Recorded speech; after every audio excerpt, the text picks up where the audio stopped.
मैं एक विश्व स्तरीय ट्रैकिंग विशेषज्ञ हूँ। इस बार जिस अपराधी का मैं पीछा कर रहा हूँ उसका कोड नेम वुल्फ किंग है। 20 साल पहले उसने एक अनाथालय से कई बच्चों को गोद लिया था। बाद में उसने उन सभी को बेहतरीन चोर बनने के लिए प्रशिक्षित किया। हर एक की अपनी खासियत है। कुछ विश्व स्तरीय हैकर हैं, कुछ पलक झपकते ही अपनी पहचान बदल सकते हैं, कुछ तो इतने माहिर हैं कि असल में पुरुष होते हुए भी खुद को पूरी तरह महिला के रूप में छुपा सकते हैं। वुल्फ किंग पर्दे के पीछे से सब कुछ नियंत्रित करता है। कुछ दिन पहले उन्होंने $2 अरब की क्रिप्टो करेंसी चुरा ली और बिना कोई सुराग छोड़े फरार हो गए। लेकिन पुलिस को तो यह भी नहीं पता कि वुल्फ किंग दिखता कैसा है। उस रात मुझे अचानक वुल्फ किंग का सुराग मिल गया। उसकी शंका न हो इसीलिए मैंने मैरी नाम की एक साधारण सी दिखने वाली महिला अधिकारी को चुपचाप उसका पीछा करने भेजा। मकसद था यह पता लगाना कि वह असल में रहता कहाँ है। मैं अपनी कार में बैठा निगरानी फीड के जरिए सब कुछ देख रहा था। उसी पल वुल्फ किंग अचानक मुड़ गया। मैरी ने तुरंत ऐसा दिखावा किया जैसे वह जमीन पर कुछ ढूंढ रही हो। जब वुल्फ किंग ने मैरी को देखा तो वह वहीं रुक गया। ये आदमी बेहद सतर्क है। हर कोई तनाव में सांस रोके बैठा था। लेकिन जैसे ही वुल्फ किंग जाने ही वाला था, मैरी ने अपने कान में छुपे ईयर पीस में कुछ फुसफुसाया।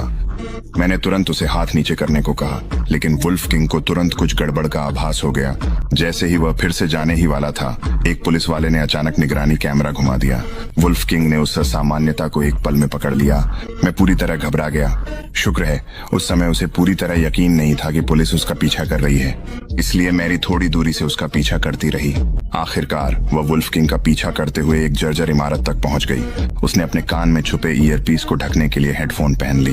फिर वह बिल्कुल सामान्य दिखते हुए वुल्फ किंग के पास जाकर खड़ी हो गई, जैसे कुछ हुआ ही न हो। उसी पल मुझे अचानक एहसास हुआ कि कुछ गड़बड़ है, तो मैंने तुरंत पहले की निगरानी फुटेज निकाल ली।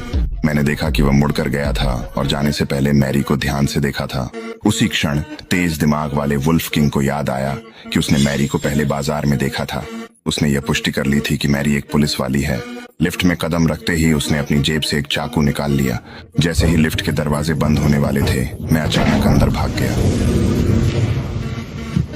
मैंने ऐसा दिखाया जैसे मैं उसके हेडफोन उतार रहा हूँ, जबकि चुपके से उसके कान से ईयरपीस निकाल लिया। मैंने उसका पिता बनने का नाटक किया।